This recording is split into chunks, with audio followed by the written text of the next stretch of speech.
Please grant us the wisdom and strength to face the challenges that lie ahead. We humbly ask for your guidance and blessings.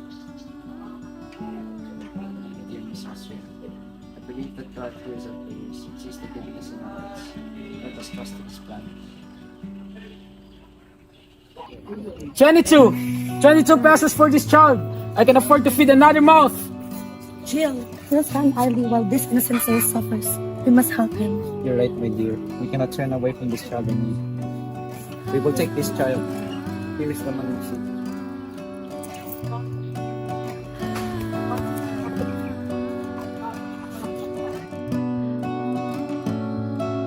Will all to fear Ginang Austria and Jill Austria sent Vicente or Omar Sultan Kiram II for the sake of safety and fear.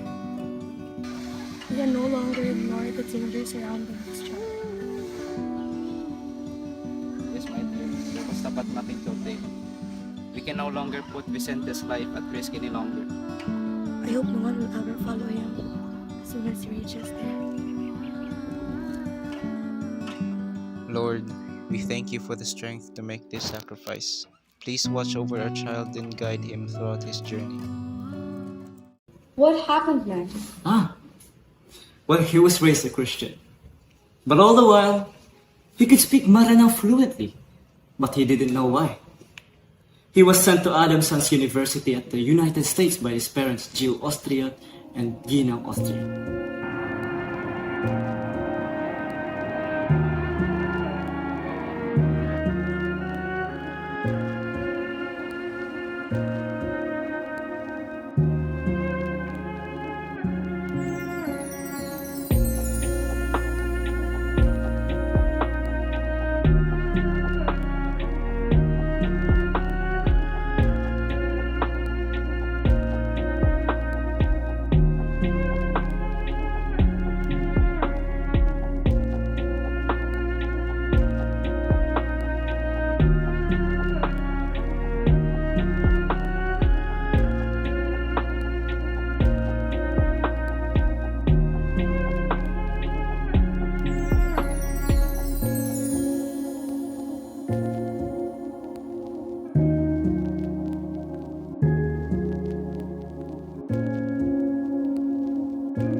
Surprise! Hey, love, what are you doing here? I brought lunch for the both of us.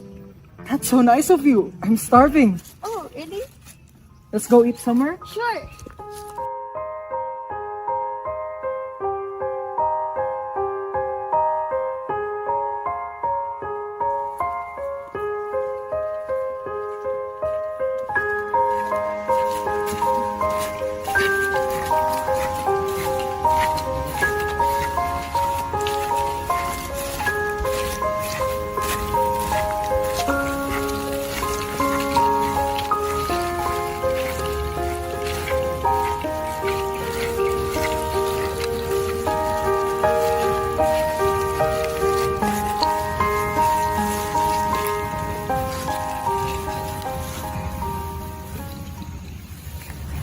I've been thinking about something lately.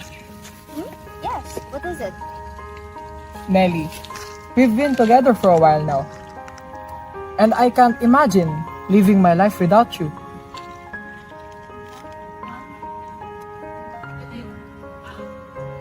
And I want to spend the rest of my life with you.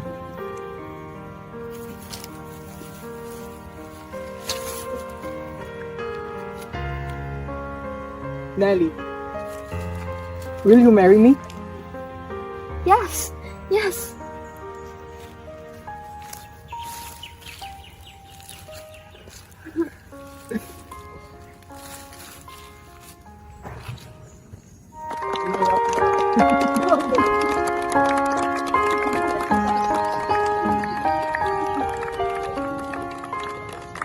When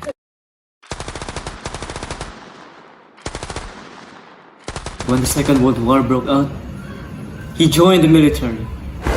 His desire to join the military only increased when his adopted parents, Jill Austrix and Regina Austrix, were killed during the Second World War.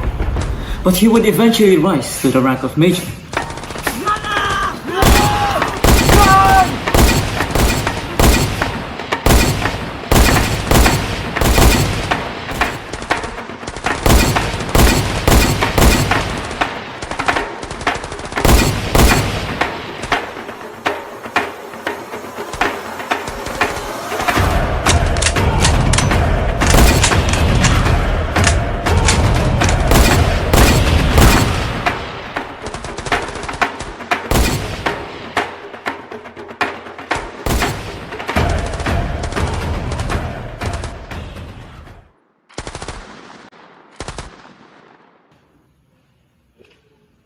What was your father's contribution to the government? My father's contribution? Well, after the war, Ramon Magsaysay made him part of the government, particularly as a translator for the negotiations of Moro rebel groups. In April 1955, an earthquake struck Lanao. And the worst of town that was hit was the town of Uyaan.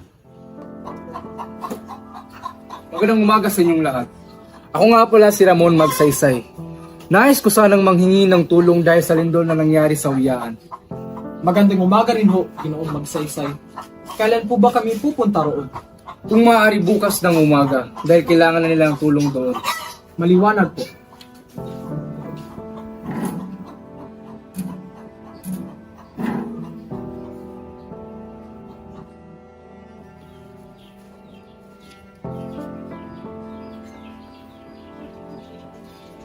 Ano to na ay piswaan ka? Kita kay mga to dito sa Uyaan tungod sa kiniadtong linog dito ah. Anto na ang himuon dito? Skano ug sakon mga to dito para matabangan ang naapektuhan dito sa linog.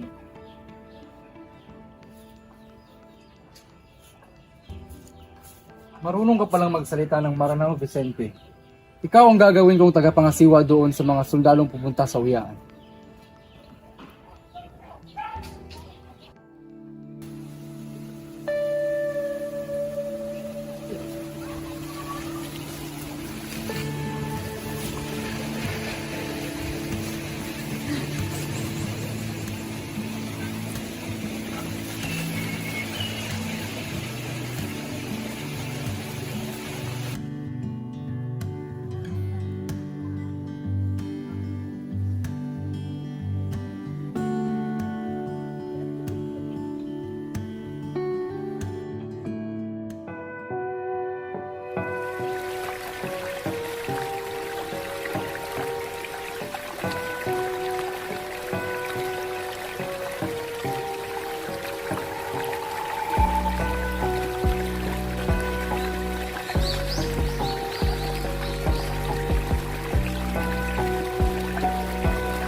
Ale, pawalang galang na ho. Ngunit ano ang ginagawa niyo rito at para ako yung minamasid?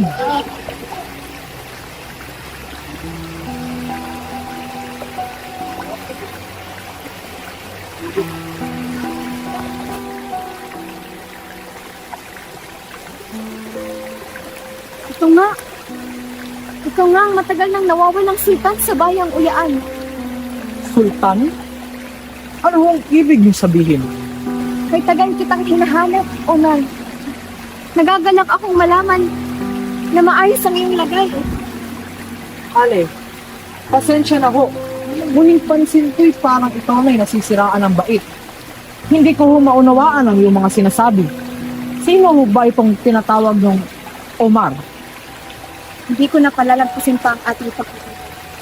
Makinig ka ng mabuti din. Wala ka sana sa iyong paroroonin ngayon.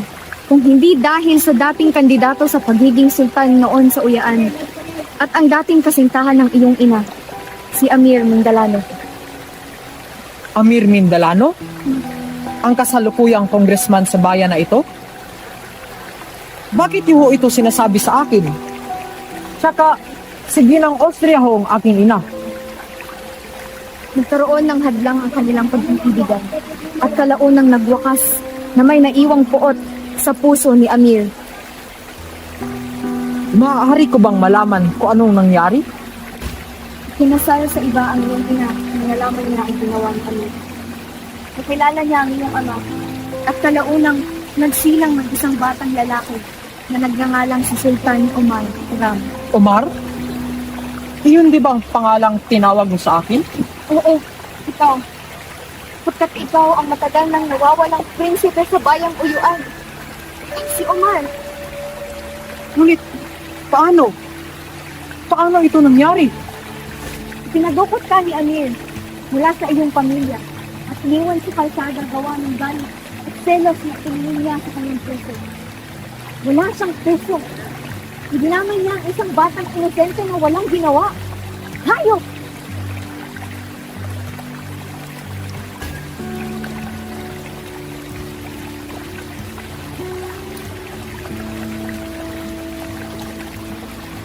Kaya tatanungin kita, Iho. Matapos mong malaman ang katotohanan at naririto ka na ngayon, malapit sa taong sumira ng buhay mo, anong gagawin mo? Magkita tayo bukas ng umaga. Dalhin mo ang iyong pamilya at malalaman mo na sobra pa sa tunay ang aking sinasabi.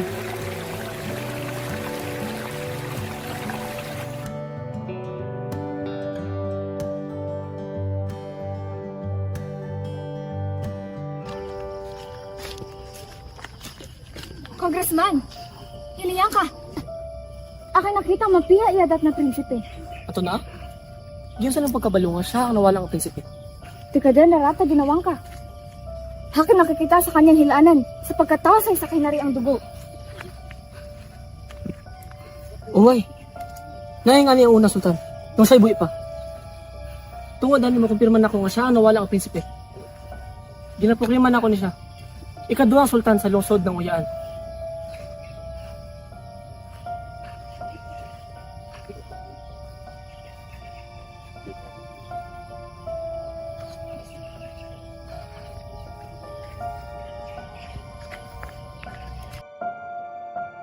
May hangarin ka pong Sultan? Seka? Ihamak na mas mapilis sa akong mabuno kaysa sa'yo. Hindi ko tinakiyaya.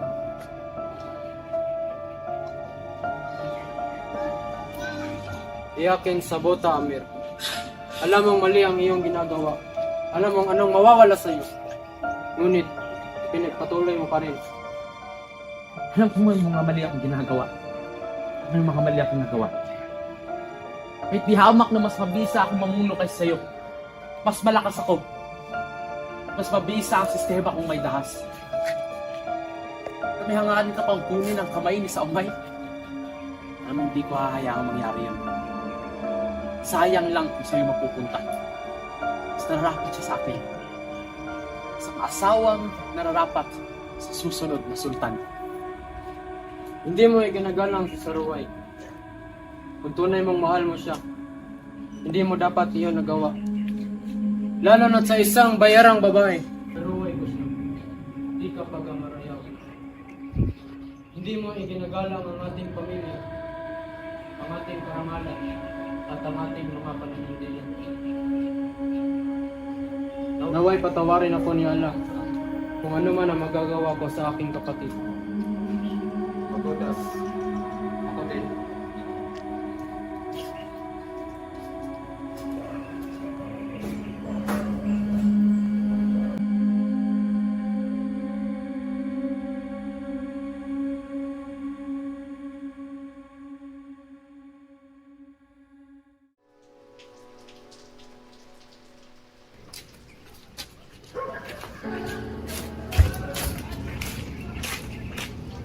Ishaida.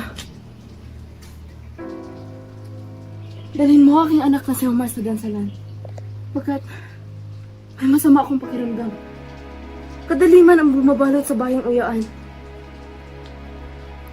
Iligtas mo siya. pakiusap.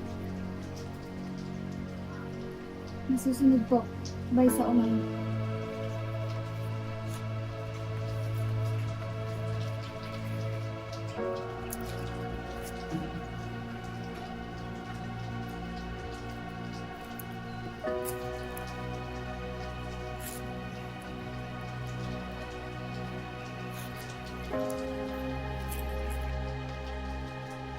Bilang iyong yaya, ipinag-utos niya sa akin na dalhin ka sa dansalan at ingatan ka roon hanggang sa ligtas na. Akala ko na ligtas tayong makalabas sa sentro, ngunit hindi ko na malaya na sinusundan na pala tayo. Naaalala ko, sunod ng sunod pa rin sila kahit mas binilisan ko pa ang takbo natin. Hindi ko nakita ng maayos ang kanilang mga mukha dahil sa matuloy nilang paggalaw. Ngunit alam kong galing sila sa iba't ibang tribo sa kanilang kasuotan. Sinubukan kong itakas ka. Ginawa ko ang lahat sa makakaya ko. Ngunit anong laban ng isang tao laban sa 12?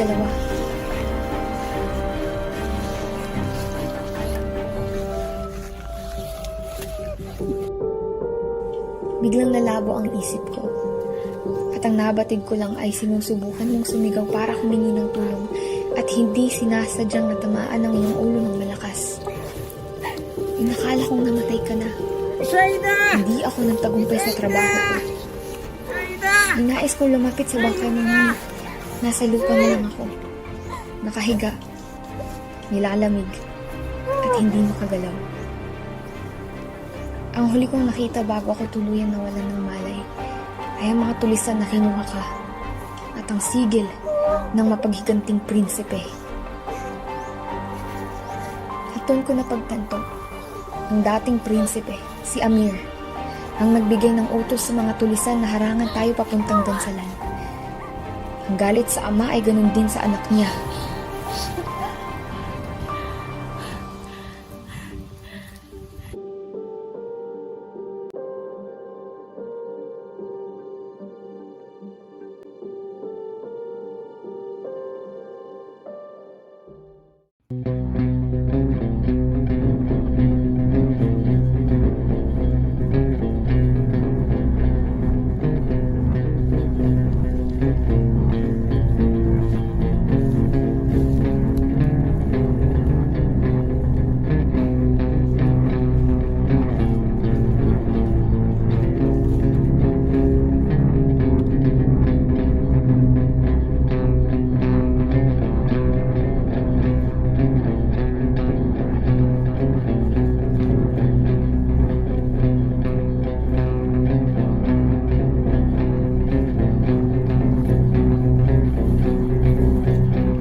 Pinipilit ko ang aking sarili sa pagkakataong ito.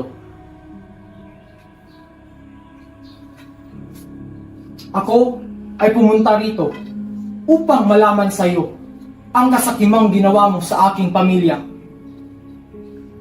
Ang aking inay minahal kang tunay, ngunit pinagpalit mo siya sa isang puta! At ngayon, ikaw pa ang may planong maghasik ng lagim sa amin?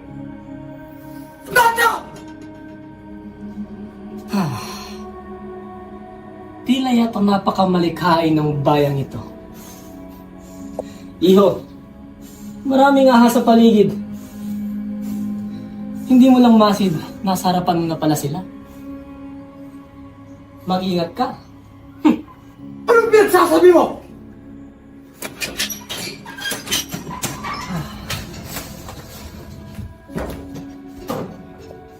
Iho! Hindi ako dahilan sa mga sinapit mo sa buhay!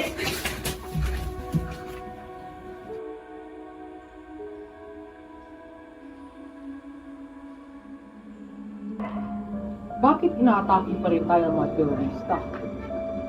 Nakulong na si Amir. Sinong may pakana nito?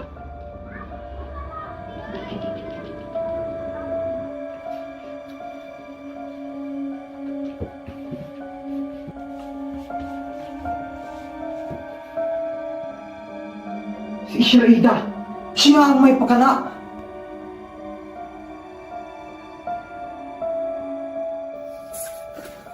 Shraida! Ikaw palang may pakana ng lahat ng ito!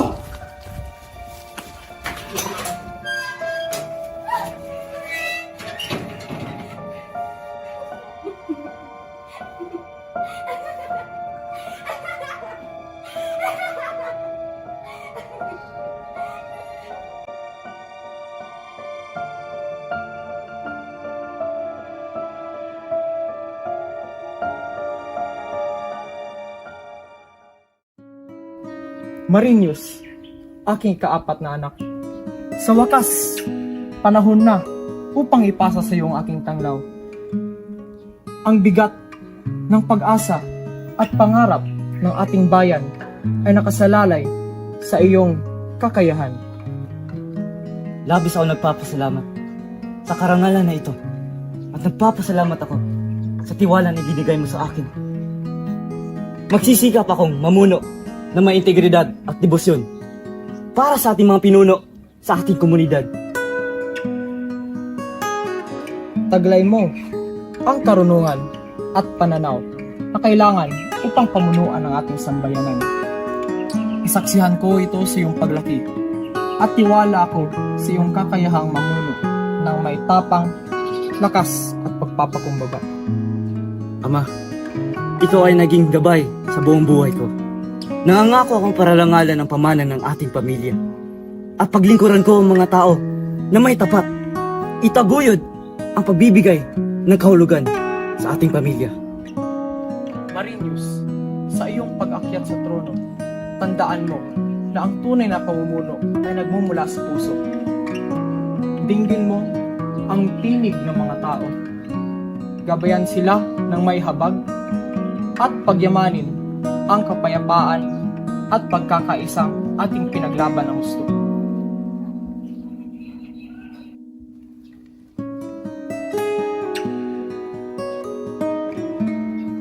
Marinius, tinatanggap mo ba ng buong puso ang trono na sumisimbolo ng kapayapaan at katapatan? Tinatanggap ko ang responsibilidad na ito, aking ina. Dadaling ko ang pamana ng ating pamilya na may karangalan at dignidad.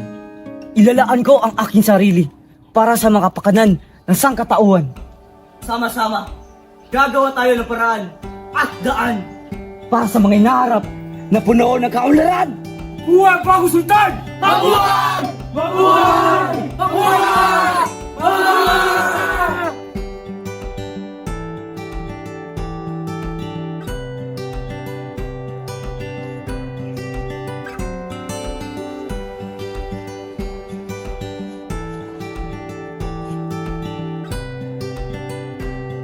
Magandang hapon, Emilio. Magandang hapon din sa iyo, Omar. At naparito ka. Nabalitaan ko ang masaganang lupang pagmamayari mo. At interesado kong bilhin ito. At para saan mo na ito gagamitin, Omar? Nais ko sanang magpatayo ng isang matibay at makabuluhang istrukturang tatawagin kong Kiram Building. Ito ay magsisilbing simbolo ng kapayapaan ng tatlong tribo. Makahusay na yung layunin, Omar. Ito ay magsisilbing paalala. Ang tatlong tribo na dati magkaaway ay nagkaayos din. Halika't sumama ka sa akin at puntahan natin ang lupa na iyong sinasabi.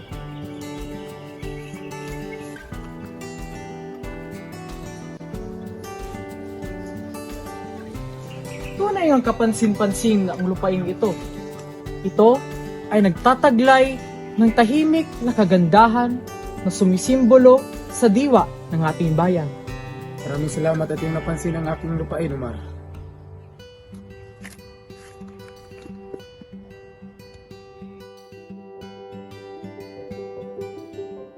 Aking mga kapwa tagapagtayo, ngayon ay nagsisimula tayo sa isang maharlikang paglalakbay. tayo'y bubuo ng isang gusali na magsisilbing bilang isang testamento sa ating ibinabahaging pananaw. Isang simbolo ng pagkakaisa at kaunlaran para sa ating mga mamamayan. Ginoong Vicente, ikinararangal namin na maging bahagi ng gawain ito. Ibubuhos namin ang aming kakayahan at dedikasyon sa pagtayo ng Kiram Mansyon. A few months later, the grand hall of the Kiram building is now complete, a marvel of architectural beauty and craftsmanship. Vicente, along with community leaders, stands before a gathering of individuals from different tribes, their faces filled with anticipation. Ngayon, ipinagdiriwang natin ang pagkumpleto ng gusaling ito. Isang simbolo ng sagisag. Ipinaabot ko ang aking lubos na pasasalamat sa bawat individual na nagtulong-tulong upang maisakatuparan ang pangarap na ito. Ito ay dahil sa pamamagitan ng iyong dedikasyon at pagsisikap.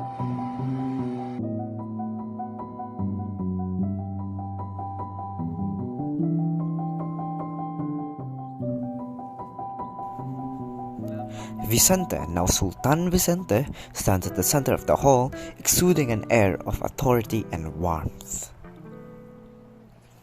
Assalamualaikum, Sultan. Malaikum salam.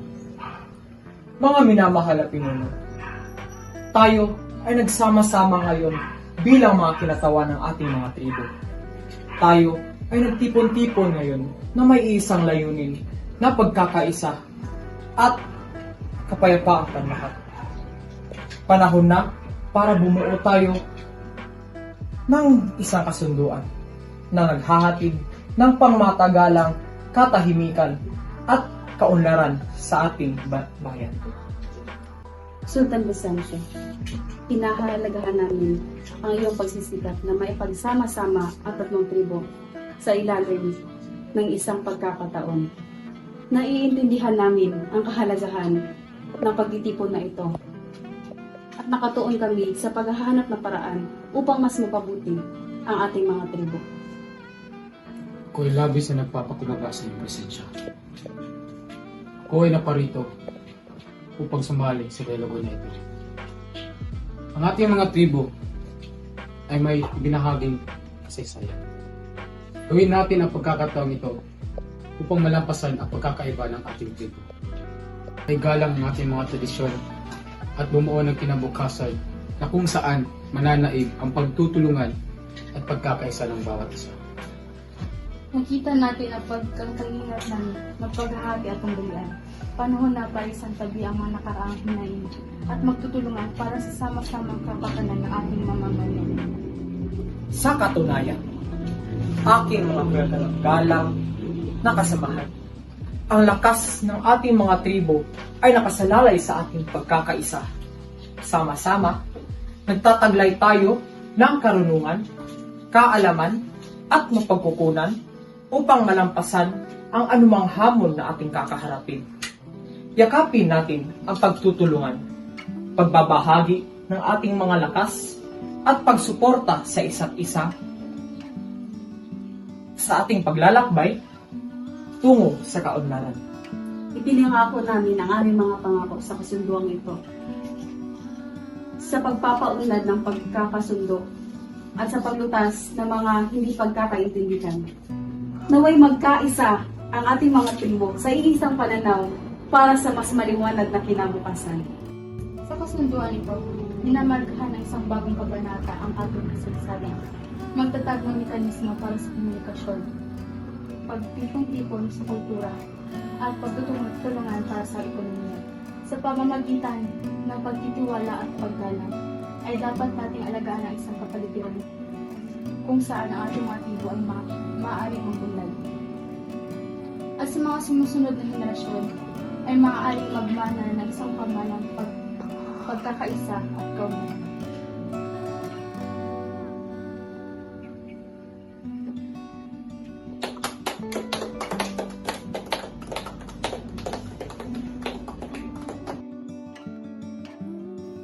Thank you, Marinius, for sharing your father's remarkable story and your vision for the future. We look forward to witnessing the resurgence of the Kiram building and the continued celebration of Maranao culture.